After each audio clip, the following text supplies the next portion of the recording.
All right. So, how we got our Bible? We're going to be back to the same question that I asked yesterday. Should the Bible's history cause us to doubt its authority? Okay, that's the big question. I'm going to come back tomorrow morning when we wrap this up, and I'm going to answer that very definitively, okay? But we need these two talks first. The quick answer, again, is that the Bible's history should actually cause us to appreciate its authority more, as well as inspire us to read it and study it more intently, as well as preach it and teach it with confidence. But not everybody agrees. What are other people saying? Well, I don't know if you can see this. This was an article found in Newsweek a few years ago called "The Bible So Misunderstood It's a Sin." Yikes. Okay. So here it goes. No television preacher has ever read the Bible. Now, I might agree with Kurt on this. Yeah.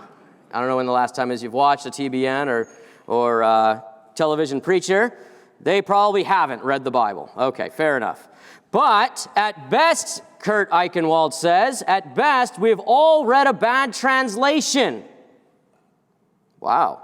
A translation of translations of translations of hand-copied copies of copies of copies of copies, and on, hundreds of times.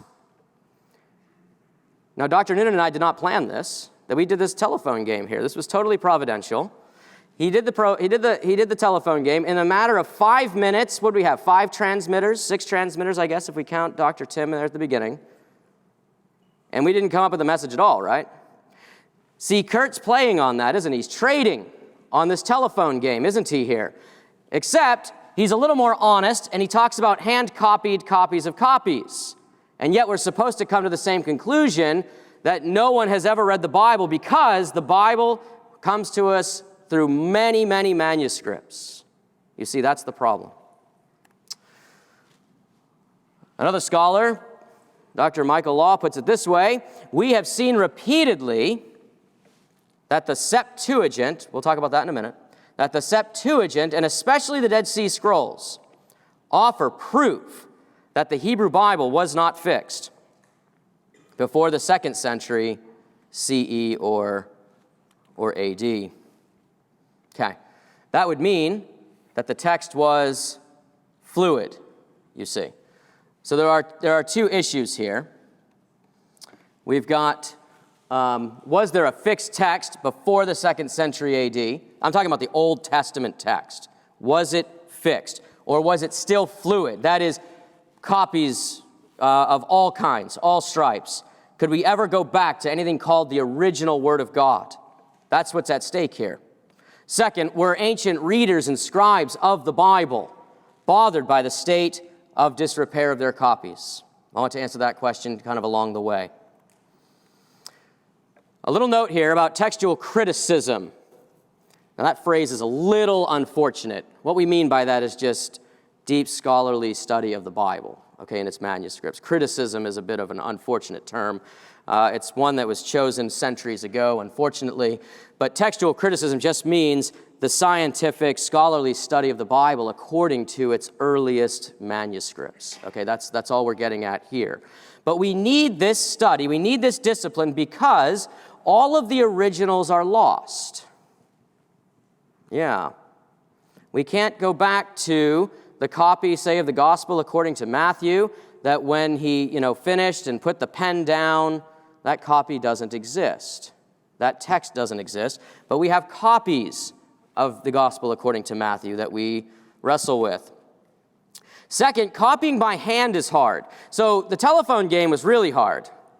But you should try copying by hand sometime if you haven't already.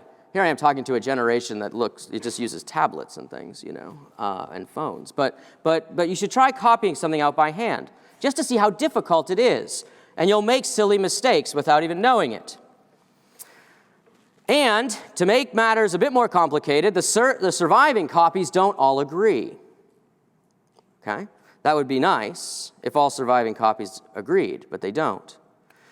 The last point is a bit theological, but one that I think we need to wrestle with. we hold that God inspired authors, right, of these books, not necessarily the scribes, okay? Now, I'm going to come back and talk more about that tomorrow morning. What do we do theologically with scribes that make mistakes? Okay, we need to talk about that. But textual criticism is necessary because God does not ensure the preservation of his word in the same way that he gave the creative word itself. Okay, there's a difference there.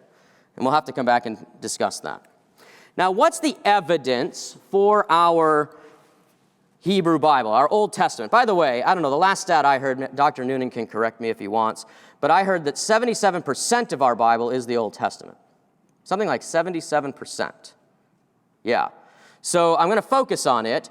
I won't repeat it, but an old professor of mine from here, I won't say his name, I'm going to repeat what he said, but an old professor of mine from here talked about the New Testament as the appendix to the Bible, which was the Old Testament. Yeah. I know. Let's talk about that over lunch. I think that'll be good. All right, so what do we have for our evidence here then? Our material manuscript evidence. We've got, right, the famous Dead Sea Scrolls, okay, and we're going to say a lot about those in just a little bit, so I'm going to kind of go quickly, but basically the manuscripts date from the 3rd century BC to about the 2nd century AD, okay? That's our date range for Dead Sea Scroll manuscripts. Then a little bit of a very unknown tradition to most of us would be the Samaritan Pentateuch. And its manuscripts go back only as far as the 10th century to the 14th century AD. But we know that just because the manuscripts date to so late doesn't mean that the tradition of its text is that late. Does that make sense? In other words, we know there were Samaritans around, say, by John chapter 4. Jesus meets one, right? At the well. Yeah. And as would have it, right, she gets on to the topic of religion, right, with Jesus. Yeah. And she says, you Jews say that we must worship in Jerusalem. Right? These are fighting words here. Where do you worship the one God, right? And Jesus says to her, and she says, you Jews say we should worship in Jerusalem, but we, Samaritans, say we should worship on this mountain. And by that, she means Mount Gerizim. Because in her Bible at that time, Deuteronomy 27, verse 4, talked about building the altar not on Mount Ebal, like in your Bible, but on Mount Gerizim in her Bible. See, textual differences have massive theological implications, right? John 4 can't really be read well unless you know that little detail. Otherwise, it's very difficult to know where the woman is getting that information from. But she actually is getting that from a well-known tradition, a textual tradition, that probably went back to the 2nd century BC, well before the time of Jesus. So that's what makes that conversation pretty spicy. Now, the Masoretic text. The Masoretic text, I'll say much more about it here in a minute. The Masoretic text, again, its manuscripts date from the 9th century to the 11th century AD. I mean, really to the 15th, but the main core of manuscripts is from the 9th to 11th. And again, just because the manuscripts are late doesn't mean the tradition is late. The text tradition is much earlier, as we'll see. A quick word about ancient versions or ancient translations. The Greek Septuagint was probably done in the 3rd century BC for the law, the Torah, and then the rest of it done by, say, the middle of the 1st century BC. All of the Greek translations from Hebrew into Greek done during that time period. The earliest manuscripts are pretty close to, say, the 2nd century AD. And the fullest manuscripts that we have are from the 4th century AD. So pretty close. Now, as all translations go, not everyone, especially a generation or two later, is happy with the original translation. How many of you use, say, something like the ESV? Yeah, a good number of you. And do you know that that's basically a revision of the RSV, you see? Yeah. And the RSV, of course, goes back and is one of the earliest revisions of the KJV, right? Okay, these sorts of revisions happened in our own English Bible tradition. But they also happened during the time leading up to Jesus and beyond. The Jews were not always happy with the Greek translations in the Septuagint, and so they would actually revise them. And in very interesting ways, but I'll try to refrain from going into too many examples. But the second and third century church father Origen, he was fed up. Jews and Christians were constantly debating about who had the Word of God, who had the text. Right? It's kind of like, I just remember old dorm room experiences here, where it was like, my NASB is better than your NIV, because none of us knew Greek, none of us knew Hebrew in our freshman year, and we just kind of went back and forth debating about which Bible version was right, and none of us could get to the bottom of it, you know what I mean? That's kind of like what was going on in the 2nd and 3rd centuries AD. Jews and Christians were going at it, and they really couldn't access the original texts. Well, a church father named Origen came along and said, this is a bad state of affairs. And Origen created what is called the hexapla, or the 6-columned Bible. And he put all of the major versions, or Greek versions, in one text, so that word by word, scholars could compare and contrast readings between Jews and Christians. These versions are really, really important. I don't want to get political here, but this is an interesting quote. If you know John MacArthur, you know that this is good rhetoric on his part. Okay, but I like Dr. John on a lot of things, but I wish Dr. John knew a little bit more about textual criticism.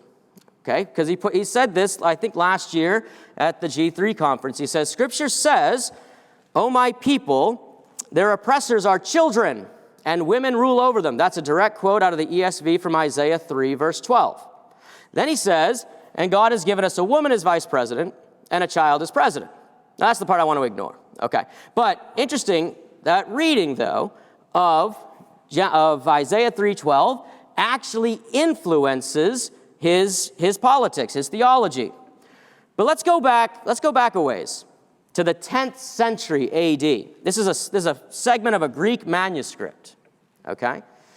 And instead of women, what's interesting is the Greek Septuagint has the word for creditors, lenders. And lenders will rule over them, you see. And out in the margin here, there's actually 2 Greek words, going back to those Jewish revisers. There's a word for women, so one Jewish reviser was still reading women, and then there's another Greek word for creditors again. And so instead of reading and women rule over them, like it probably is in most of our English versions, there's actually really good evidence that creditors is the original reading, you see. Creditors rule over God's people as oppressors, you see. And that actually sheds a whole lot of light on how in chapter 5 of Isaiah, they are being judged for adding house to house and field to field, right? One of the ways that they would be doing that would possibly be through crediting, you see. Lending. And then charging too much in interest, etc., etc. So these ancient Greek versions actually shed light on the history of the text and sometimes offer really, really interesting variants. A couple other versions, the Latin Vulgate and the Syriac Peshitta. I'm just going to talk about the Vulgate for a second. Is Professor Berenzi in the room today? No, I was hoping he would be. I wanted him to see this part. This part right here. Yeah. So Professor Berenzi taught me about Michelangelo's Moses many years ago, but we didn't talk about the horns many years ago. And once you see these horns on Moses, you can't forget them. You just can't unsee that. And what you realize is that Michelangelo is not the first to do this. All through the Middle Ages, all of the art representations of Moses have horns, some of them very, very exaggerated. It's incredible. So where do the horns come from on something as prominent as Michelangelo's Moses? Right? Our ESV has Moses did not know that the skin of his face shone. Yeah. But that's not the version Michelangelo was reading. or listening to? No, he would have read something like this. And he was ignorant that his face was horned. Isn't that interesting? Yeah, I don't have time to get into that. That's not a textual problem so much as a translational issue. Jerome translated the Hebrew here quite literally. I'm noting that when Moses would come down the mountain in Exodus 33 and 34, that his face was horned. And that affected all of our art representations of Moses, you see, in the Western world. It's fascinating. All right, now, the early evidence for the Proto-Masoretic text. So the Masoretic text, that's the text our English Old Testaments are based on, okay, primarily. Maybe with some different decisions here or there, but basically, the Proto-Masoretic text is the text that our English Old Testaments are based on. So we should know something about that. Now, this is not Proto-Masoretic text, but it's important to point out, this is the earliest artifact with anything biblical on it, okay? And note, it only goes back to the 7th or 6th century BC. This is basically a rendering of the Aaronic blessing from Numbers 6, 24, and 25, right? May he or she be blessed by Yahweh, the warrior and the rebuker of evil. May Yahweh bless you, keep you. May Yahweh make his face shine upon you and grant you peace. These are silver amulets, like little jewelry that someone would wear around their neck, right? Bringing the blessing of the high priest Aaron with them wherever they go. So that's the earliest for anything biblical, not necessarily Masoretic or anything, just that's the earliest piece of evidence we have for the biblical text on these tiny silver amulets. But what we have here is kind of the first proof positive of the biblical text, found in all of these sites along the Dead Sea. Here's Jerusalem, Jericho, the fortress at Masada. All of these caves along the west side of the Dead Sea yielded evidence of the Bible. Yielded a lot of evidence of the Hebrew language and other languages as well, but yielded evidence of the Bible. In fact, there were 20-something biblical scrolls from all of these sites here outside of Qumran. And then there were some 210 biblical scrolls from Qumran, okay? And these are mixed. These did not always attest to the Masoretic text, as we'll see in a moment. This is actually the Masada fortress right here. We actually have the baths here, the synagogue over here where these manuscripts were found at Masada. The Romans created some ingenious siege works and ramparts around AD 68 and 70 that ultimately overtook and destroyed this Jewish fortress here on that southwest corner of the Dead Sea. But we can obviously go see it today. I think this is the Dead Sea here off in the background. Fascinating. This is one of the manuscripts that came from there, a part of a scroll of the Psalms, from Psalms 81 to 85. So, no doubt, before this period, and even during this period, Jews are primarily copying manuscripts conservatively in temples, okay? In their temple spaces, they are doing this.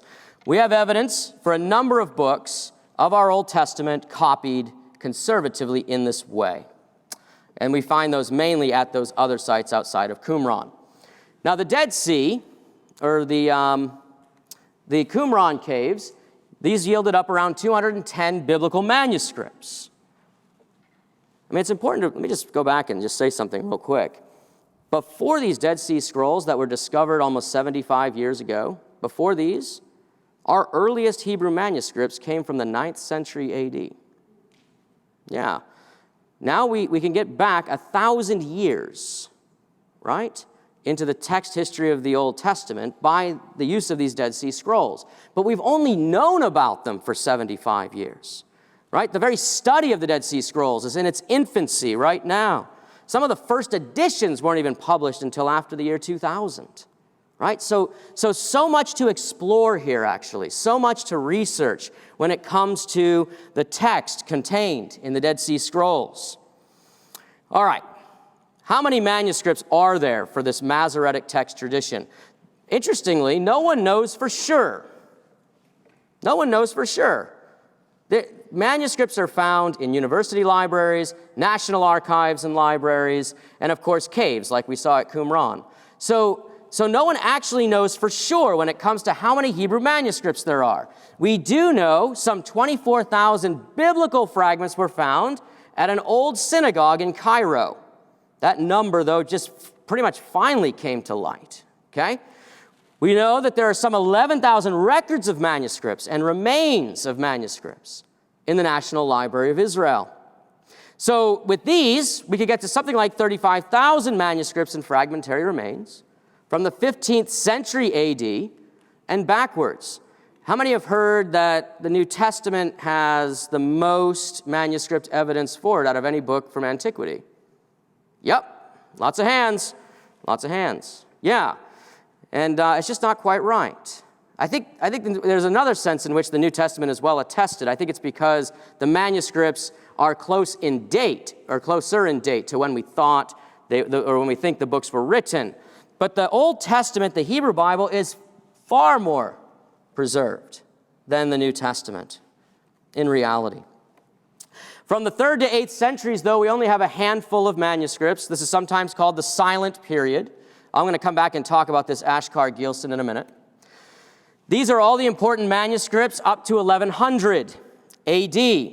One of them, that Sassoon 1053 here, which contains most of the Old Testament, is about to go on Sotheby's auction in New York in May.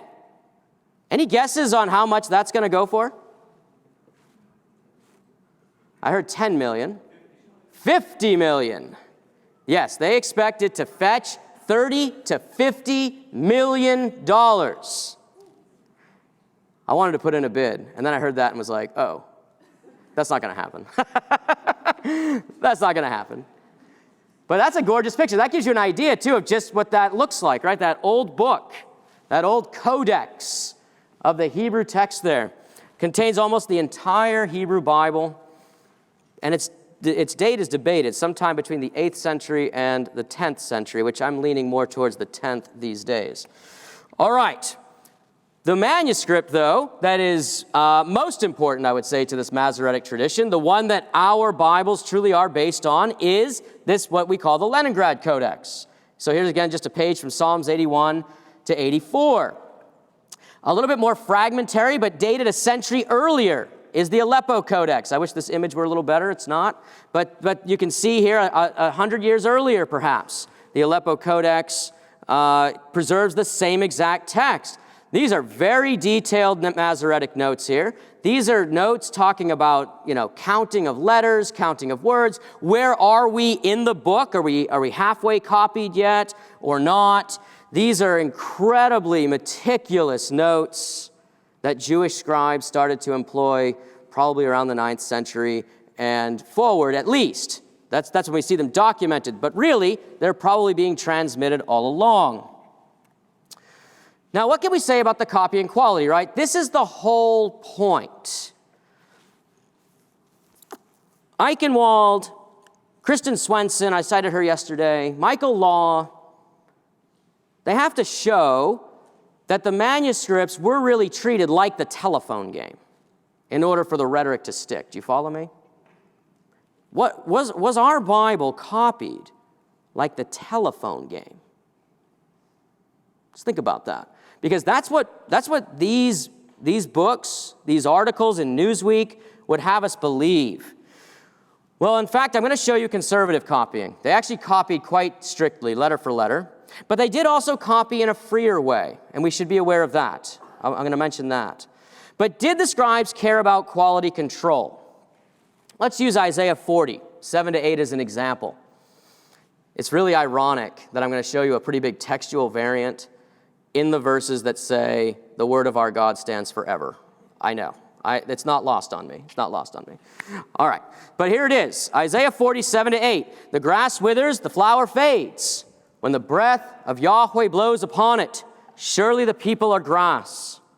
The grass withers, the flower fades, but the word of our God stands forever.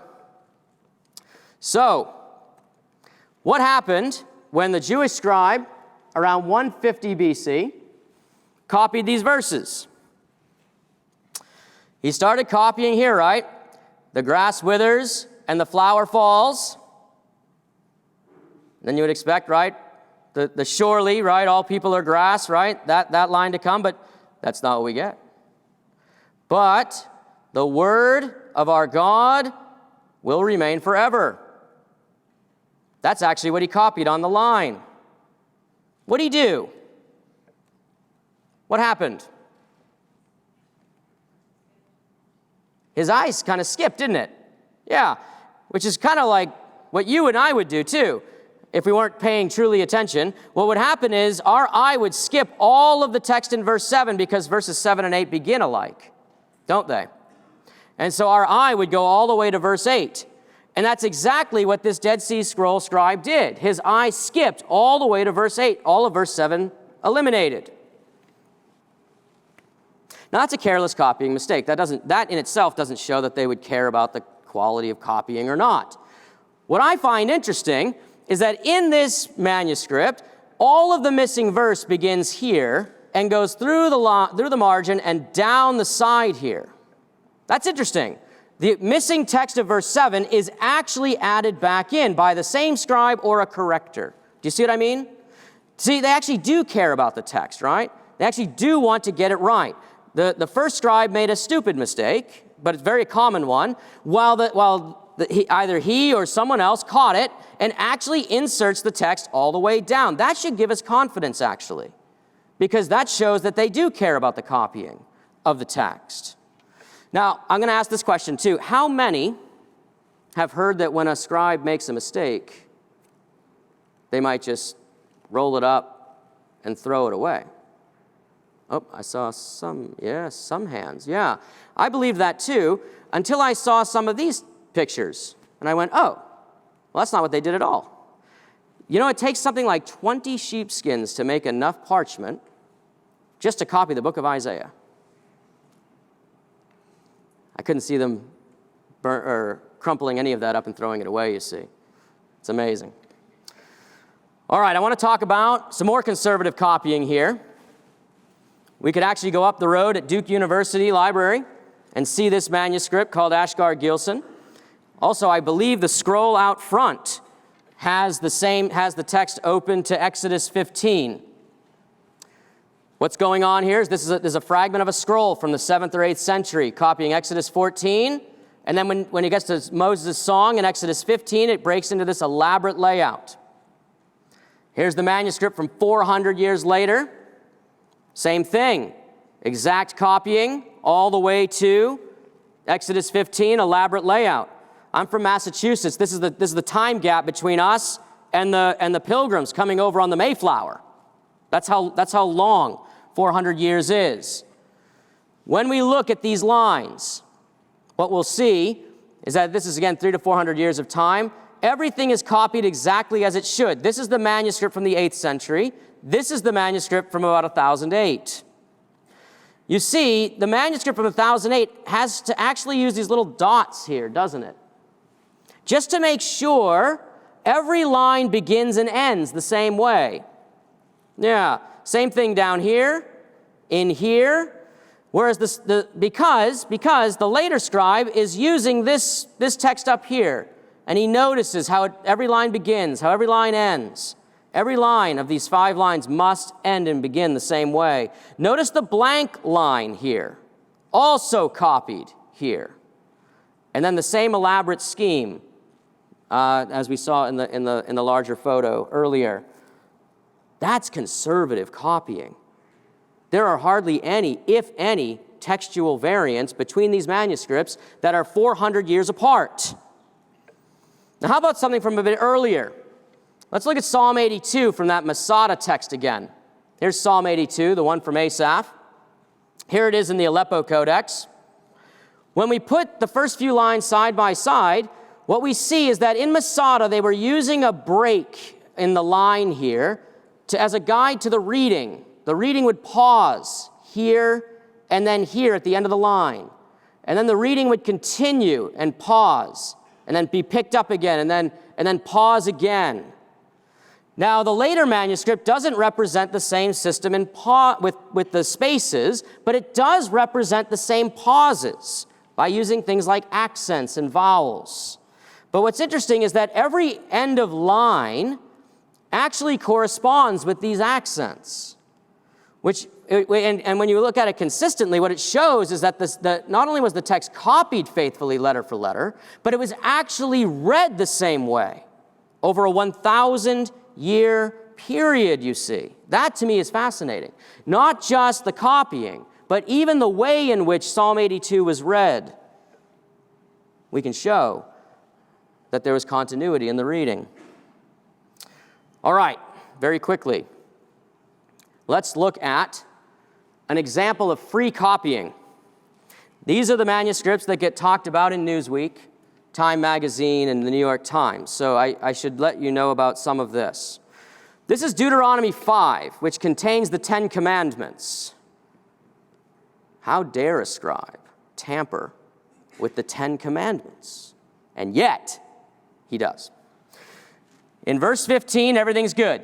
Therefore, the Lord your God commanded you to keep the Sabbath day. Then this scribe inserts text from Exodus 20, verse 11. He says, to sanctify it, for in 6 days the Lord made heaven and earth, the sea and all that is in them, and rested on the 7th day. Therefore the Lord blessed the Sabbath day to sanctify it. Then it continues on with the next command, honor your father and your mother. That's a pretty large insertion. Here's what it looks like in the manuscript. You've got Deuteronomy 5 in this column, and then you've got this addition from Exodus 20, verse 11, right there. Now, what is interesting to me is that the scribe does bracket this addition with this word lekadsho, or to sanctify it, in both places. This is actually an older scribal technique, which actually alerts the reader that the scribe has added text from earlier in the book. Okay? It's called repetition, or resumptive repetition, and it actually signals to the reader that the scribe has made a large addition here. I don't know if that comforts you, but what I'm trying to show is that this isn't chaotic. This is not random. The scribe actually knows what he's doing and has actually signaled to us that he has made a large insertion here. In this case, Exodus 20, verse 11. 4Q Deuteronomy N, that's the Dead Sea Scroll, is close to Proto-MT. That is, its text is largely similar. But the scribe has added Exodus 20:11 between Deuteronomy 5:15 and 16, and made other changes as well. But here's the question. Was the scribe making a new text, or simply providing a liturgical text? Maybe something that was read in the synagogue or in worship there. We don't know. But here's the quick conclusion. There are two complementary approaches found at Qumran at this time. There was a tendency to conservatively copy the text, letter for letter, line for line. And then there was an approach to freely copy it like we saw there. That probably is to be explained, creating text for different purposes within the community. But neither textual chaos nor randomness, but care for the text and faithfulness to the text are expressed in both modes. Again, our English Bible is based mainly on the MT, but in the footnotes to your Old Testament, you will see readings found in these other witnesses. All right, we're going to take one quick example here of how textual criticism works. How tall was Goliath? Yeah. We know Goliath as 9 feet, 9 inches tall, right? That was what my Sunday school curriculum had. Yeah, right? He was always portrayed, right, as this fierce 9'9" giant. And there's good reason for that reading, right? That's what I'm trying to show here. Lots of different witnesses to that reading. But there are other witnesses that picture Goliath as about 6'9", or quite shorter than Shaquille O'Neal. See what I mean? Yeah, a Dead Sea Scroll, that Greek translation called the Septuagint again, and even the Jewish historian Josephus reads 1 Samuel 17, Goliath as shorter. So what do we do with that? Can we say it's an accidental error? Maybe. Perhaps the scribe, copying verse 4, skipped down to verse 7, anticipating 600 shekels. We don't know. I think that's a long skip. 6 cubits, right? 9 feet makes David's victory more impressive, so I could see a scribe perhaps changing a shorter Goliath to a taller one. But if he was originally 6 cubits, and Saul doesn't go out to meet him on the battlefield, what if a scribe changes it from 6 to 4? That is, makes Goliath shorter. We already are told in the narrative that Saul is head and shoulders taller above his countrymen, right? In 1 Samuel 9, we're told that. So could it be that Saul, the scribe, is now putting Goliath and Saul more eye to eye, and Saul still doesn't want to go out and meet him? See, that would highlight Saul's cowardice, wouldn't it? Well, whatever the case, no theology is affected here, but I want to show you that it does affect the way we read the story. So the variant is significant. There's not a certain conclusion to this one, but it does affect the way we read the story. It doesn't really affect our overall theology. I'm going to skip this example, and I just want to conclude with that important variants need more study. Okay? Textual criticism is a discipline and a science that keeps on going. It keeps evaluating new manuscript finds and old manuscript finds. Important variants need more study. But providentially, the evidence, as varied as it is, creates a beautiful textual mosaic, one that I think we can ultimately see the providential hand of God governing. The Bible's history, I think, still causes us to appreciate its authority more. And I'm going to give Augustine the last word, and then we'll be dismissed. We're back to his, well, it's a different letter, but this is his letter to Jerome. He says this: "Of these canonical books alone do I most firmly believe that the authors were completely free from error. And if in these writings I am perplexed by anything which appears to me opposed to truth, I do not hesitate to suppose that either the manuscript is faulty, or the translator has not caught the meaning of what was said, or I myself have failed to understand it. May we be good Christian students of the Word in a humble posture before the Word of God as we study it as deeply as we're called to." Thanks.